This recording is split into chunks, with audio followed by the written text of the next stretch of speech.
Lectura del libro de los Hechos de los Apóstoles.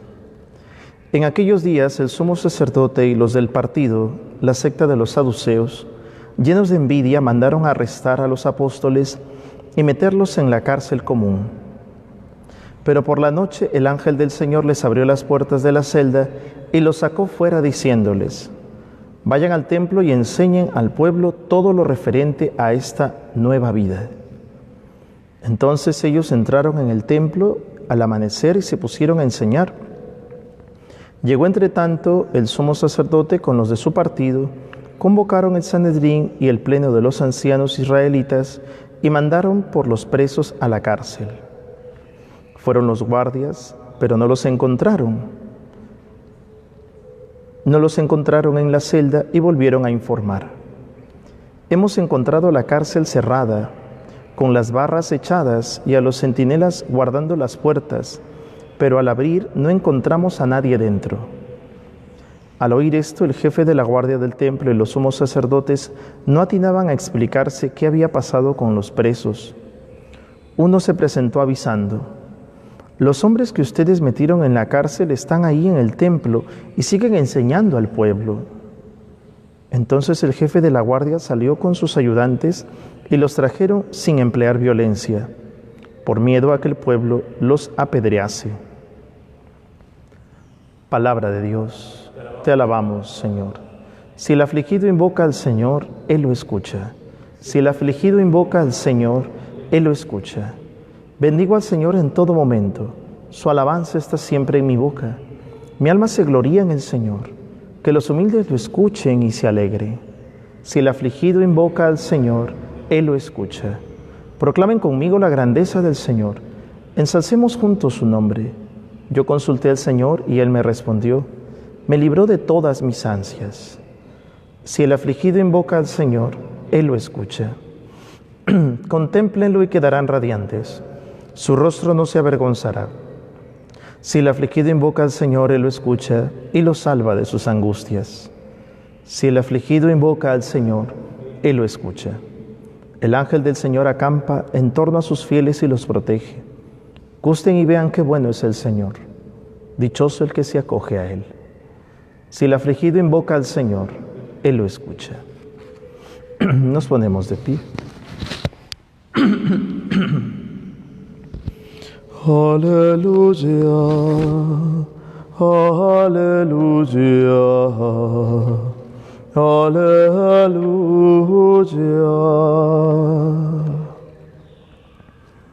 El Señor esté con ustedes. Lectura del Santo Evangelio según San Juan. En aquel tiempo dijo Jesús: tanto amó Dios al mundo, que entregó a su Hijo único para que no perezca ninguno de los que creen en Él, sino que tenga vida eterna. Porque Dios no mandó a su Hijo al mundo para juzgar al mundo, sino para que el mundo se salve por medio de Él. El que cree en Él no es condenado. Por el contrario, el que no cree ya está condenado, porque no ha creído en el nombre del Hijo único de Dios. El juicio consiste en esto: que la luz vino al mundo y los hombres prefirieron las tinieblas a la luz, porque sus obras eran malas. Pues todo el que obra mal detesta la luz y no se acerca a la luz para no verse acusado por sus obras. En cambio, el que obra bien conforme a la verdad se acerca a la luz para que se vea que sus obras están hechas según Dios. Palabra del Señor. Tomen asiento.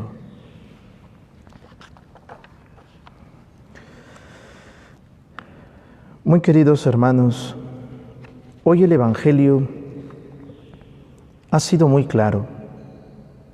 El que cree en Jesús no será condenado. El que no cree ya está condenado. Queridos hermanos, en este tiempo que le ha tocado vivir al mundo, es bueno que hagamos un buen análisis de nuestra fe.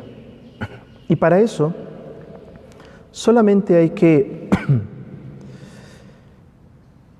meditar El primer mandamiento de la ley de Dios: amarás al Señor tu Dios con todo el corazón, con todo el alma, con todas tus fuerzas, con todo tu ser. Amarás al Señor tu Dios por sobre todas las cosas. Yo te pregunto, cuando Dios dice eso, por sobre todas las cosas, ¿también está tu vida?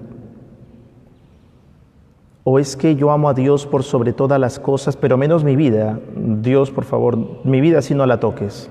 Pero sí te amo por encima de todas las cosas que yo quiera decírtelas. Hermanos, creer en Dios no es un acto meramente emocional, no es un acto tampoco meramente intelectual. El Papa San Juan Pablo II decía: creer en Dios es un acto existencial. ¿Qué quiere decir esto? Quiere decir que es toda tu existencia la que cree en Dios. Y por lo tanto, confías en Dios, crees en Él y sabes que Él es tu salvación. Él es tu salvación. Y por lo tanto, por esta razón, es que mi vida entera tiene que dar a entender eso.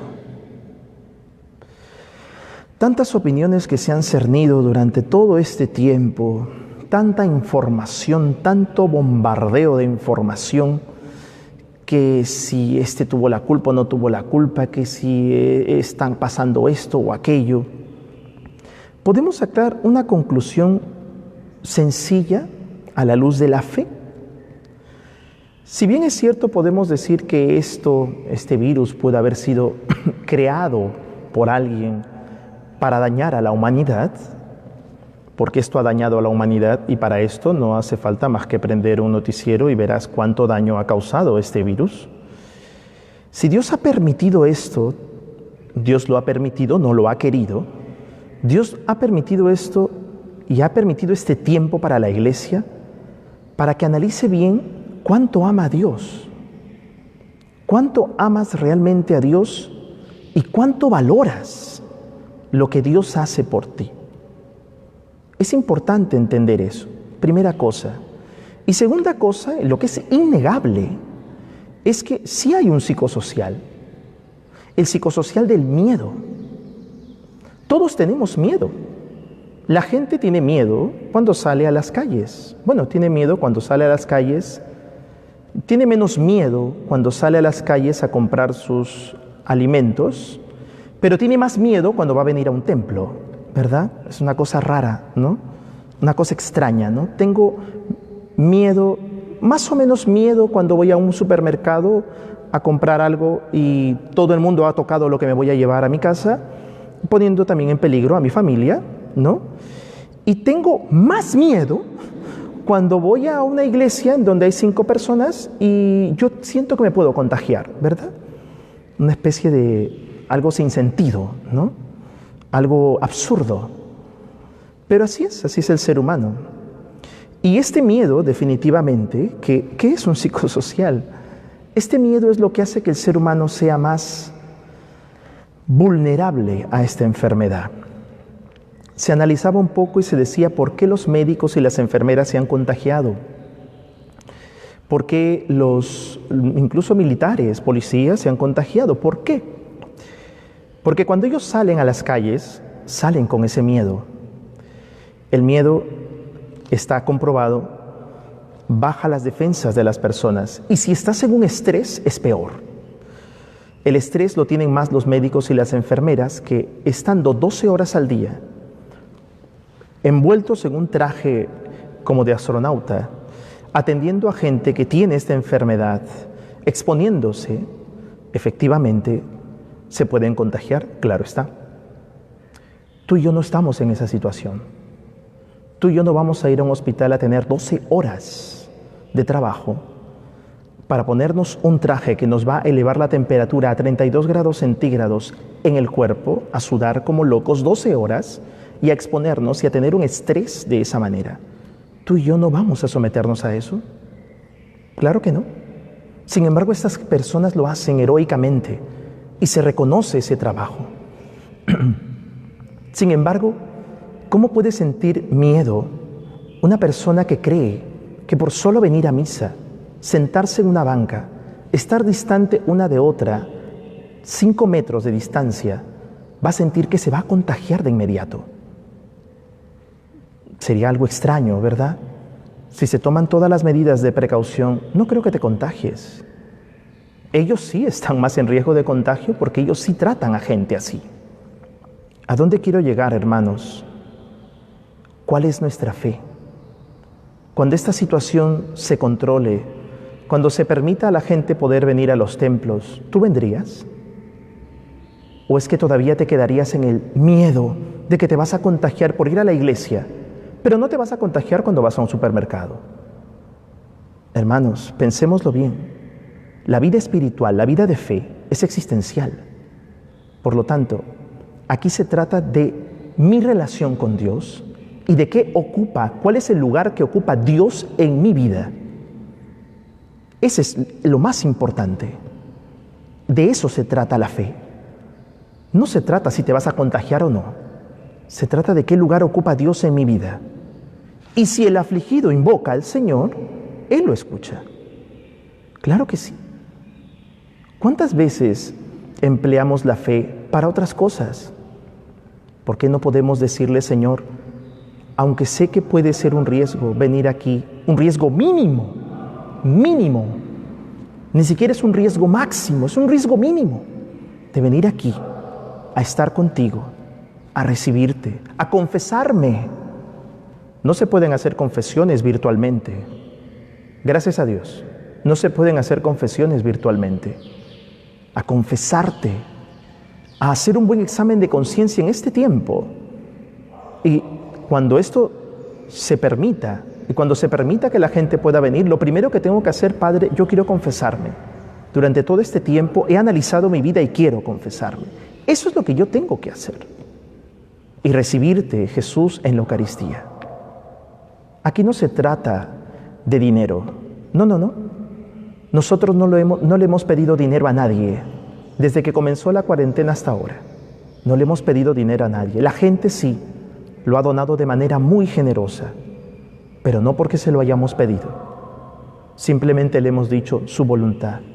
Padre, ¿y puedo colaborar con usted? Su voluntad. ¿Por qué? Porque todos también estamos afectados económicamente. Es su voluntad, lo que usted quiera, lo que usted desee. No se trata aquí de dinero, se trata de tu salvación, se trata de tu relación con Dios y se trata de nuestra vida en comunidad. Vemos cómo los apóstoles viven en comunidad. Y lo más interesante de todo hoy en los Hechos de los Apóstoles, lo que les dice el ángel: vayan al templo, enseñen al pueblo esa nueva doctrina, la doctrina de Cristo. ¿Acaso habían salido de la cárcel? Si a ti te están persiguiendo, te metieron a la cárcel injustamente y resulta que por una gracia de Dios sales a la calle, ¿cuál sería la primera reacción? Oye, yo me meto a mi casa o me escondo porque injustamente me están persiguiendo. El ángel le dice: no, vayan al templo y enseñen esa doctrina. Y ellos van al templo y le enseñan esa doctrina, la doctrina de Cristo. Si hubiera sido, no sé, en tiempo de coronavirus, quizá los apóstoles hubieran dicho: no, ¿qué te parece si mejor nos metemos todos a nuestra casa y ahí estamos bien? ¿Qué te parece? Y de ahí anunciamos el evangelio. El ángel les diría: no, disculpen, tienen que ir al templo, tienen que predicar el evangelio a la gente que quiera acercarse, a la gente que quiera. Al que no, que siga metido en su casa, no hay ningún problema, pero al que quiera escuchar la palabra de Dios, que lo haga. Hermanos, pensémoslo bien. Estas dos cosas son las que tenemos que reflexionar. Primero, nuestro amor a Dios. ¿Cuánto amo yo a Dios realmente? ¿Cuánto amo yo? ¿Lo amo más que mi vida? ¿Por qué tendría yo que amar a Dios más que mi vida? Yo te pregunto, ¿qué eternidad quieres tú para ti? ¿Quieres una eternidad con Él o quieres una eternidad sin Él? Bueno, por esa razón es que debemos amar más a Dios que a nuestra propia vida. Y segundo, un buen examen de conciencia en este tiempo para realmente ser cristianos de verdad, valientes, con valentía. El cristianismo no es para cobardes, no es para cobardes. El gran valiente dio su vida en la cruz. Por lo tanto, si tú quieres seguir a ese valiente, pues prepárate. Y si no quieres seguir a ese valiente, hazte ateo entonces. Pero no juegues al te amo, pero no te amo. Te amo, Dios, pero al final, cuando vengan las pruebas, no te voy a amar. Es algo así como que un esposo le diga a una esposa, o viceversa, mira, yo te voy a amar en la salud, pero no te voy a amar en la enfermedad. Yo te voy a amar en la prosperidad, pero no te voy a amar en la adversidad. Ni pienses que te voy a amar en la adversidad. Te las arreglarás tú solo, tú sola.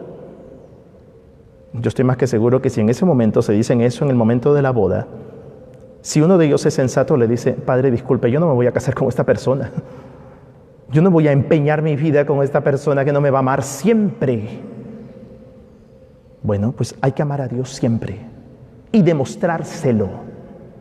No desde tu comodidad, sino desde tu vida. Eso es lo que tienes que hacer. Si quieres ser un verdadero cristiano, arriesgamos nuestra vida para otras cosas y no para Dios. Cuidado, Dios es el único que da vida eterna. Las otras cosas por las cuales tú puedes arriesgar tu vida no te van a ofrecer vida eterna, te lo aseguro. Te podrán ofrecer tranquilidad temporal, pero vida eterna solo Dios. Tenlo en claro, piénsalo bien. Si el afligido invoca al Señor, Él lo escucha. Ten por seguro que sí, que así sea.